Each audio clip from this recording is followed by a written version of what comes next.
C'est une super fin d'année pour le football français avec le PSG et l'OM en demi-finale de Coupe d'Europe. Je crois que c'est quelque chose qu'on n'attendait pas forcément puisque le PSG était soi-disant lancé dans une année qui ressemblait à une année de transition, puisque je me souviens qu'au mois d'août et septembre, la grande majorité des gens pleuraient sur les stars parties et cette équipe qui était en construction. Et puis alors l'OM en demi-finale de Coupe d'Europe, franchement, c'était encore plus inattendu, et même avant Benfica, encore moins, quoi. Donc, il y a énormément de passion déjà en temps normal autour de ces deux clubs. Mais alors, avant les demi-finales de Coupe d'Europe, il y en a encore plus. Et en fait, ça déborde beaucoup, ça éclabousse, comment dire, ça ne nous conduit pas forcément à tout relativiser et à tout bien comprendre. Tout est beau, tout est formidable. J'ai envie, moi aussi, de ne pas me gâcher cette fin de saison parce que j'ai envie que ces deux équipes aillent au bout. Et surtout une, puisque j'attends quand même à titre perso cet événement depuis pas mal de temps. Donc, j'ai pas envie de me le gâcher. J'avais déjà dit il y a un peu plus d'un mois que je voulais arrêter de me gâcher dans des polémiques inutiles. Donc, je voudrais ce soir ranger quelques dossiers et qu'on arrête les faux procès ou faire dire ce qu'on n'a pas dit, puisque finalement, tout ce qui est en train de se passer au PSG, je l'avais dit dès la première partie de saison. Et d'ailleurs, très gentiment, des gens, parce qu'il n'y a pas que des gens qui insultent sur les réseaux sociaux, il y a aussi des gens qui savent ce qui s'est dit tout au long de l'année et qui me l'ont rappelé. Donc je vais lire un petit passage. C'est exactement ce que j'ai dit au mois de novembre, qu'il y a désormais une équipe au Paris Saint-Germain et un entraîneur qui travaille. Emery et Tuchel, qui étaient deux entraîneurs que j'aimais beaucoup, avaient fini par perdre pied et perdre la tête parce que la gestion des stars était devenue impossible pour eux. Et j'ai ajouté à ce moment-là que Luis Enrique, lui, ne perdrait pas la tête. Il pourra faire de mauvais choix. C'est quelqu'un de fascinant qui, sur un match coup près, peut sortir un truc qui va scier les pattes par conviction personnelle. Il va falloir accepter cette personnalité qui va être un feu d'artifice ou un seau d'eau sur la tête, car il va toujours sortir un truc un peu foufou. Il faut l'accepter, il est comme ça. Donc là, tu t'auto-cites en fait. Exactement. Mais au moins, on a un club de foot et une équipe, et on aura une saison intéressante. Donc c'est exactement ce que j'avais dit. Oui, qu'est-ce qui t'a fait, juste après je te laisse continuer, mais qu'est-ce qui m'a fait sortir de ça? Qu'est-ce qui t'a fait sortir du fait que si tu as été lucide en novembre, tu ne l'étais plus en février en disant cette équipe n'avance pas, le mec est fou, il fait n'importe quoi et c'est pour ça qu'on va perdre. Tu as dit ça après le match aller. Hein. Alors, enfin, c'est pour ça qu'on a perdu plutôt. Bah, le match aller, il n'était pas réussi, non, que je sache. Non, mais qu'est-ce qui a fait qu'entre le mois de novembre, si tu as dit ça en mois de novembre et le mois de février En fait, je te l'ai expliqué un soir. Et vraiment, je te promets, et je veux que ce soit la dernière fois. C'est pas parce que tu gagnes. Deschamps, c'est quelqu'un qu'on a beaucoup critiqué. Je suis d'accord, je te dis juste que ce soir-là, et ce gars-là était champion le soir de la défaite, le match aller, c'était une défaite. Moi, je maintenais mes propos sur Luis Enrique. C'est ça l'histoire. Toi, tu dis c'est pas parce qu'on gagne. Moi, avant même le retour, je maintenais la même chose. Donc, c'est l'évolution qui m'intéresse. Moi, ce qui a beaucoup choqué les gens, et je vais le redire et assumer à 100%, je m'autorise, je me donne le droit de juger l'humain. Comme on le fait pour d'autres entraîneurs, comme on dit que Deschamps, soit on n'aime pas son style de jeu, comme j'ai pu dire que j'avais pas aimé sa gestion de Benzema. Mais en quoi le fait que tu n'aimes pas l'humain a une influence sur le jeu du Paris Saint-Germain? Mais le jeu, à part sur le management plutôt. Mais le management, je te l'ai expliqué 100 fois, je veux bien répéter 1000 fois, mais je t'ai pas dit que ça. Enfin, le PSG est arrivé à une très très bonne période. Là, actuellement, tous les matchs n'ont pas été réussis. Bien sûr. Ok. Toi, quand c'était pas réussi, tu disais que c'était formidable? Non, comme à Newcastle, par exemple. Exactement. Sauf que c'est vieux. Comment ça, c'est vieux? Enfin, par rapport à la période actuelle. En février, c'était bien? En février, il y a des choses très bien. Ouais. Il y avait déjà vu. Barcola avait progressé, Vitinha est installé. N'oublions pas non plus le match aller contre le Barça, les gars. Exactement, complètement raté. Non, mais en fait, pas complètement. Il a changé à la mi-temps, il a rectifié. T'as pas vu la rectif à la mi-temps du match aller? Bien sûr que si. T'inquiète pas, on a tout vu. Ce qu'il faut, c'est ne pas oublier les choses. Et moi, je l'ai toujours dit. Sur le jeu, puisque je l'avais dit dès le début de saison, il y a des moments où on sera surpris, il y a des moments où il y aura des dingueries, il peut y en avoir encore et encore, je l'espère, 3 matchs en Ligue des Champions, et il peut y en avoir, exactement comme son maître a pensé, qui est d'un tout autre niveau, Guardiola, a pu faire perdre la Ligue des Champions à son équipe. Et sans dinguerie pourra perdre aussi, hein, parce que c'est le foot. Hein. Excuse-moi de penser, mais tu ne seras pas d'accord que l'équipe d'hier soir, elle n'a pas de dinguerie, c'est un 4-3-3 basique. Excuse-moi de penser qu'à Montjuic, c'est un 4-3-3 classique et que finalement c'est ce que j'appelle de mes vœux depuis longtemps. Excuse-moi de penser que toi qui disais qu'il y aurait Barcola à gauche et Mbappé dans l'axe, c'était une bêtise parce que Mbappé était meilleur à gauche. Eh ben, c'est Barcola à gauche et c'est la meilleure équipe. Mais Flo, j'ai le droit. Donc tu as le droit d'avoir un 4-3-3, mais tu as le droit de t'être trompé sur le fait que Barcola à gauche, c'était pas une erreur. Je vais te dire, et je continue de penser, que Mbappé, Ramos, Dembélé, c'est la meilleure ligne d'attaque. J'ai le droit de le penser. La différence, Daniel, que ce ne sera pas, que les résultats n'arriveraient pas de la même façon, et rien ne dit que c'est pas une bonne équipe, sauf qu'il ne veut pas le faire. Et je m'en fous. Non, c'est pas qu'il veut pas le faire. Ça marche, Daniel, je suis content. C'est pas qu'il ne veut pas le faire. C'est que là où il estime que c'est pas bien. Non, pas de problème. Faux. Là où il est plus fort, Luis Enrique, c'est qu'il a tellement préparé ces différentes formules que celle que tu viens d'énoncer, elle peut très bien avoir sa place contre Dortmund. Eh ben, je serais content. Parce qu'il les a rodés. Je serais content. Et ce qui s'est passé hier, c'est pas juste un 4-3-3 classique. Ça sont des bidons. Non, ce qui s'est passé hier, comme tu le dis, c'est pas juste un 4-3-3 classique. C'est qu'après avoir challengé ses joueurs et les avoir fait évoluer à toutes ces positions, il a remis un truc basique. Pas du tout. Il est capable de les faire rentrer dans le moule. La structure est plus importante que les individus. Flo, honnêtement, je m'en fous. C'est pas de ça. C'est un très bon penseur du foot. C'est pas de ça dont je voulais parler. Parce que tu m'as reproché de porter un jugement sur l'humain. Tout à fait. Voilà. Qui, à mon avis, a biaisé le tout, parce que pour le fond, il y avait des choses à dire. Mais il a biaisé, comme pour Deschamps quand il traite mal Benzema et que je dis que c'est un menteur et que ça me vaut un procès. Oui, mais là, en l'occurrence, par rapport à ces joueurs, qu'est-ce qu'il a fait par rapport à des joueurs qui méritent ça? Parce que par rapport à nous, journalistes, peu importe. Pas peu importe, Flo. Je pense que si un homme politique faisait ça, tu serais le premier à dire ouais, qu'est-ce que c'est que ça? Comment ça ? Je veux dire, en tant qu'observateur, tu t'es senti. Toi, tu as dit, j'aime pas ce type. Ouais. Sur la base de quoi tu peux dire. Tu m'enlèves le droit. Oui, on peut dire oui. Moi, il y a des gens que j'aime pas, mais s'ils font des trucs bien, je vais dire je l'aime pas, mais il fait des trucs très bien. Eh ben écoute, toi, tu as eu du mal à voir qu'il faisait des trucs bien parce que tu ne l'aimais pas. Non, jamais. Non, mais dans l'émission où tu as dit ça, tu as un peu dit ça. Dans l'émission où tu as dit je l'aime pas, tu as dit de toute façon, ce gars-là, j'ai pas envie de l'analyser, je l'aime pas. Le foot, en fait, déclenche tellement de passion que, en fait, on n'a pas le droit dans le foot d'avoir un regard humain. T'as raison aussi. On a le droit ou on n'a pas le droit? Donc, genre, tu gagnes, tu fais ce que tu veux. Non. Tu gagnes, tu traites les gens comme tu veux. Tu gagnes, tu as le droit d'envoyer chier tout le monde. Hier soir, Daniel. Tu n'as pas le droit de commencer. À un moment, c'est. Oui, si tu veux bien m'écouter. Non, mais c'est pour débattre. Tu vas répondre. Par exemple, hier soir, si toi tu fais une interview et qu'il t'envoie chier, tu dis c'est normal, vas-y, envoie-moi chier, j'ai aucun problème. Je peux te donner un exemple ? Donc, hier soir, dans une interview qui n'a pas été diffusée et qui sera peut-être diffusée prochainement, puisque visiblement il a un contentieux avec Alex Ruiz. Et je me fous de ça, moi je ne prends pas parti. Je veux juste comprendre, visiblement le fait qu'il parle bien espagnol, ça doit faire en sorte qu'ils peuvent avoir un dialogue.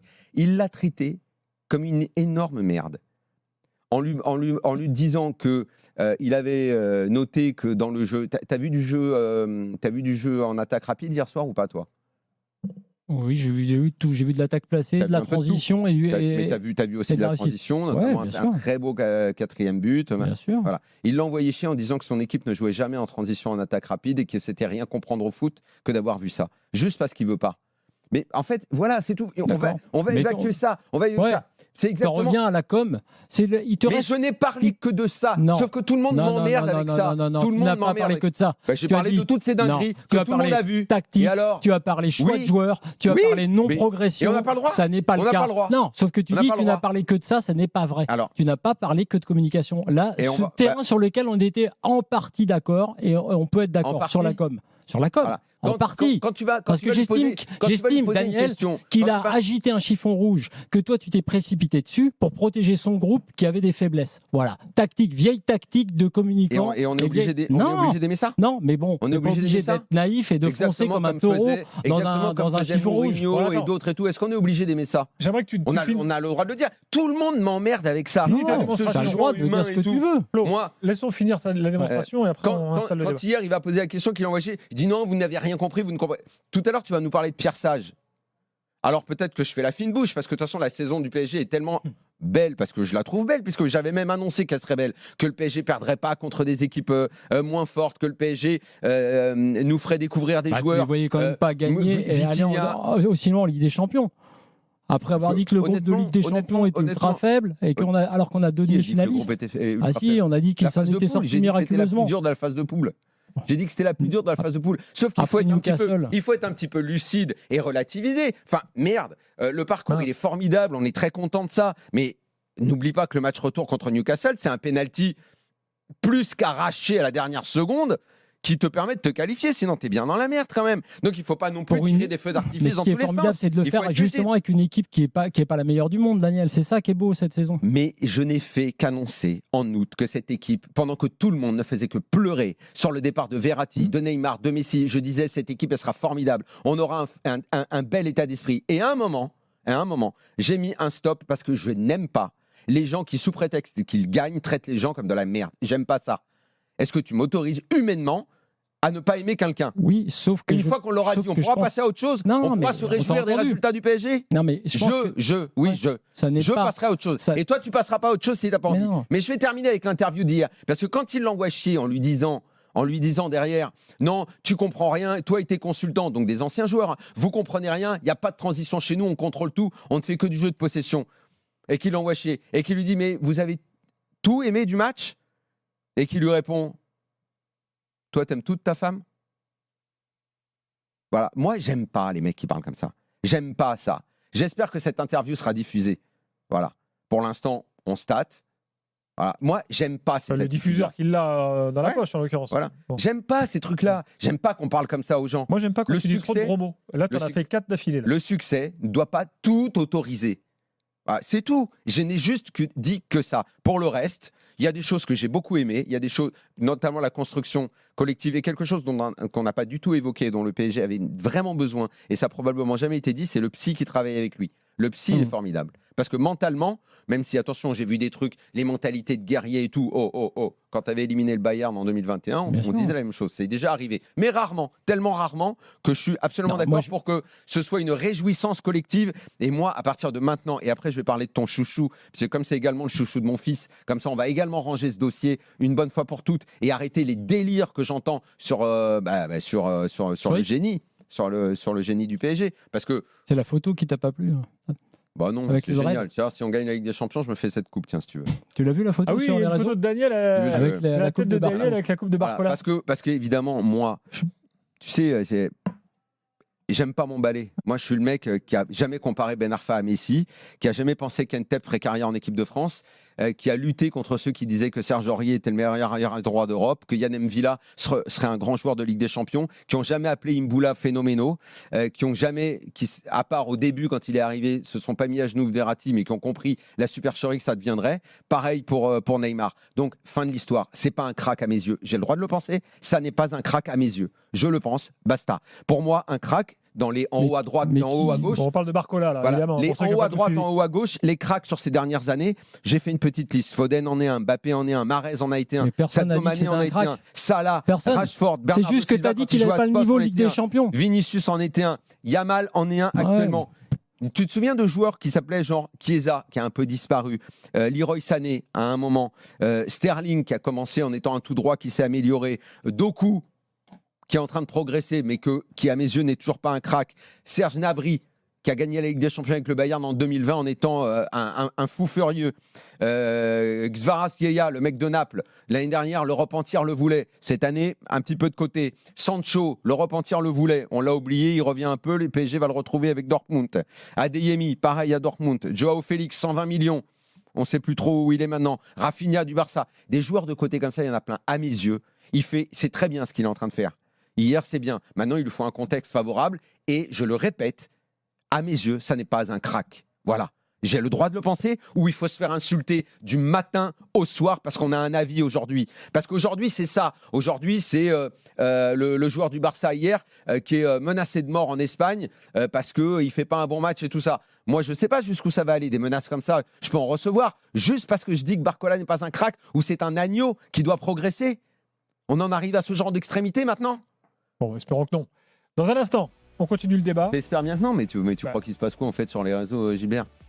Ah bah attends, alors ne considère pas les réseaux comme la vraie vie, c'est toujours la même histoire.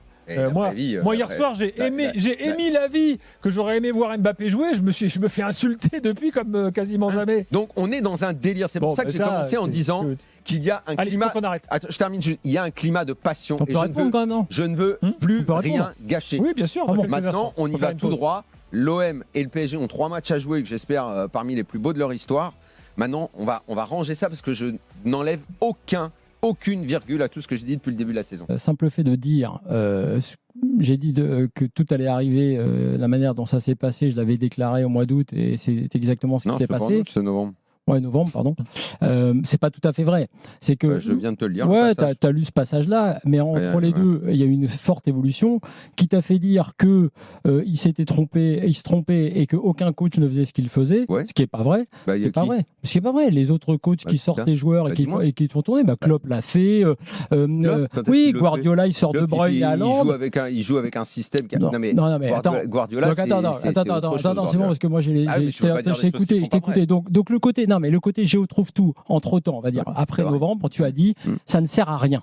Tu m'as dit ça. Ça sert à rien. Alors qu'il te prouve, comme le pense Christophe Dugarry, par exemple. Oui, mais Christophe se trompe et Christophe, comme toi, tous, oui, non, pas tous. Pierre Sage ne se trompe pas, lui, par exemple. Il a dit, il a pris une leçon. Il a expliqué pourquoi. Attaque placée, effectivement, attaque en transition ou coup de pied arrêté. Une équipe 3 fois supérieure. Il a pris une leçon, a-t-il dit. La leçon est validée. Effectivement, il avait expliqué pourquoi il s'organisait de cette façon dans l'interview de samedi à l'équipe, qui était une très bonne interview.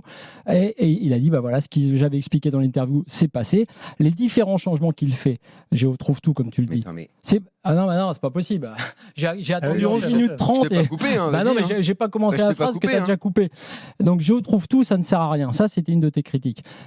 Il t'a démontré avec ce match retour contre le Barça et même depuis je dirais la mi-temps du match aller et avec le match hier contre Lyon que justement ce turnover, justement cette habitude qu'il a de faire jouer les joueurs à différentes places et surtout de les faire entrer et de les impliquer dans la rotation allait être efficace et l'a été. Tu l'as vu, ça tu l'as dit, tu t'es trompé parce que tu as dit que ça ne servait à rien, Flo, ça sert à quelque chose. Excuse-moi, tu es devenu commissaire de police, comment ça se passe? Non, mais je te dis, tu me dis, je l'ai pas dit, je te dis, tu as dit ça, tu n'as pas juste dit que ça allait marcher, tu as dit que ça ne marchait pas. T'as pas besoin d'être sentencieux. Moi, je te donne un défait. Moi, je te dis que la plupart de ces expériences n'ont servi à rien. Faux. Tu as démontré l'inverse hier. C'est ton avis. Arrête de dire faux, c'est ton avis. Non, mais moi, j'ai mon avis là-dessus. Tu vois les matchs. T'as vu les matchs. Non, mais t'as vu les matchs quand même. Je trouve que ça marche mieux quand il y a un 4-3-3 basique. Mais ça, c'est autre chose. Ah, c'est autre chose. Toi, tu dis. Avec des mecs à leur place. Non, tu dis le fait de faire des changements ne sert à rien. Le fait de faire des changements sert parce que les joueurs sont habitués sur la fameuse imprévisibilité. Mais je n'y crois pas. Mais là, il t'a démontré sur le terrain que ça marchait. Et que dit Pierre Sage? Pierre Sage te dit exactement. Et Pierre Sage, c'est qui? C'est l'Évangile maintenant? Non, mais Pierre Sage, mais il connaît le foot, tu peux écouter. C'est l'Évangile ou quoi? Tu peux écouter. Il est entraîneur depuis 6 mois. Non, il n'est pas entraîneur depuis 6 mois. C'est ça que tu sais pas. Et non, il est entraîneur depuis 6 mois depuis que toi tu voulais lui mettre un coup de pied au cul en disant le prof de sport dégage. T'as dit ça, Pierre Sage. Toi, t'es commissaire. T'as dit ça. En plus, depuis Thibaut lui donne des cours. Tu l'as dit ici dans l'after. En fait, c'est parce que Thibaut lui donne des cours, c'est ça? Tu as dit Pierre Sage qui dégage. Non, Pierre Sage. Non, j'ai pas dit Pierre Sage allait dégager. Toi, t'étais là. Toi, tu viens tous les jours ici? Non. Non, tu viens une fois par semaine et t'arrives, tu fais le commissaire de police. Ouais, bah oui, tu veux les menottes, tu vas me noter aussi. Non, il n'y a pas besoin. Non, tu vas juste écouter. C'est toi qui sais en fait. Non, tu vas écouter. Toi, t'arrives et t'es l'Évangile. Toi, quand tu sais pas, regarde. T'as vu Gilbert? T'as vu la technique? La technique, Flo. Moi, je fais comme insulter en permanence. Calme-toi. Je t'insulte pas, je te l'ai fait. Les gars, calme-toi. Il y a un truc qui est un peu gênant quand même. Calme-toi, ne joue pas. Mais moi, il y a un truc qui est un peu gênant, c'est qu'en fait, moi, je pense qu'on ne devrait pas, parce qu'on est là tous les soirs. Donc on est là tous les soirs à analyser souvent ce qui vient de se passer. C'est-à-dire qu'on arrive après un match à chaud, après le Barça, après un match de Ligue 1 comme hier soir et tout. Sauf que, évidemment, ça peut arriver que tu dises un truc en octobre, et puis qu'on dise l'inverse en novembre, et puis l'inverse du contraire en décembre, parce que les circonstances... Moi, je te dis juste... Attends, parce que les circonstances des matchs font que parfois c'est comme ça. Évidemment, on peut tous ressortir les déclarations des uns et des autres sur 6 mois. Je veux dire, mais en fait, les la vérité du foot, en fait... J'ai aucun problème. Mais non, mais la vérité du foot, elle évolue, en fait. Mais moi, je prends mes déclats et je vais prendre tous ceux qui chialaient quand Verratti est parti, quand Vitinha était une chèvre, quand il fallait pas faire jouer un tel ou un tel, tout ça. On va tout faire. Et puis on va prendre tous ceux qui sont régulièrement à l'antenne, pas ceux qui viennent une fois de temps en temps et qui, du haut de l'Olympe, sont sentencieux. Parce que maintenant, Pierre Sage, c'est devenu l'entraîneur qu'il fallait écouter absolument. Tu vois, Pierre Sage, il a donné une interview qui était absolument passionnante, Flo. Pierre Sage, il a donné une interview passionnante. Et il t'a expliqué par A plus B que Luis Enrique avait raison de faire ce qu'il faisait. Tu sais quoi, Pierre Sage? Soit on va l'inviter, soit je vais l'appeler, puisqu'il écoute l'after. Et je vais en parler avec lui, je vais lui dire pourquoi je suis pas d'accord. Il y a un débat, c'est un très bon débat. C'est un débat. Mais pour un débat, on débat pas parce que toi tu dis toi t'arrives, t'as parlé pendant 14 minutes et t'écoutes pas. Tu comprends rien. Non, je pas dit t'es bidon. Si tu le dis. L'autre jour je t'ai dit que t'étais bidon. Mais là non. Mais est-ce que moi de ma vie je t'ai déjà dit ça? Est-ce que de toute ma vie je t'ai déjà dit ça? T'as dit dire un peu pire. Non. Jamais de la vie. Jamais de la vie. Faut que t'écoutes, Daniel. Faut juste que t'écoutes un peu. Je t'écoute. Je te fais pas une leçon. Je te demande de m'écouter. Voilà, tranquillement. Je te demande de m'écouter tranquillement. Allez. Donc, sur ce jeu où trouve tout, oui, ça sert à quelque chose. Et je te dis que Pierre Sage l'explique, non pas parce que c'est le mec qu'il faut écouter absolument. C'est juste je te donne une citation de quelqu'un qui te démontre et qui connaît le foot, pas juste parce qu'il entraîne Lyon. Il en pense, par exemple. Peut-être, très bien, peut-être. Mais quand tu me dis Dugas, moi je suis pas d'accord avec Dugas. Et Dugas, comme toi, a un problème personnel. Oui, mais il a un problème personnel avec Luis Enrique. Il a un problème personnel aussi. Donc, comme tu l'as dit toi-même, le fait que personnellement tu ne puisses pas le blairer fait que tu es devenu aveugle vis-à-vis de tout ce qu'il a fait. Donc, mais juste pour finir. Mais si. L'esprit collectif, je l'ai souligné tout de suite, la mentalité géniale de ce club. Mais pourquoi entre novembre et février, tu as oublié? Tu disais, est-ce qu'on a progressé? Novembre et février, c'est pas bon. Est-ce qu'on a progressé? Est-ce qu'on a progressé? Bien sûr qu'on a progressé. Bien sûr.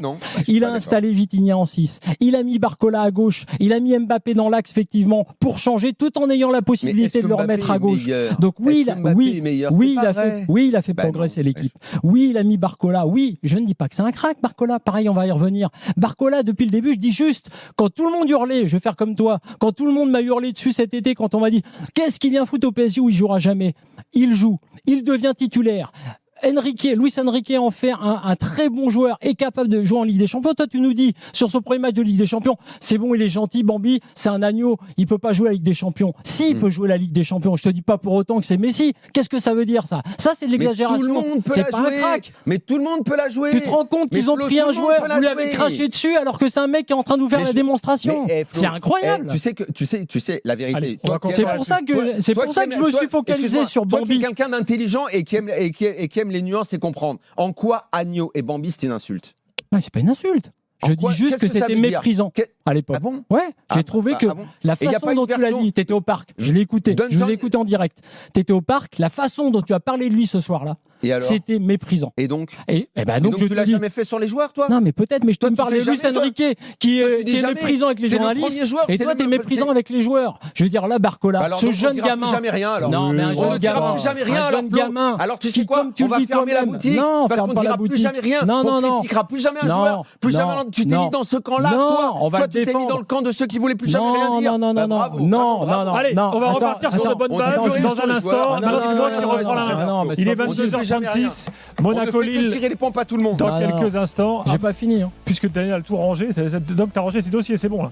Non, mais on n'a rien fini. Moi, je donne la clé du placard. Marquinhos challengé, c'est Luis Enrique. Il est redevenu très bon. Barcola, très bon à gauche, c'est Luis Enrique.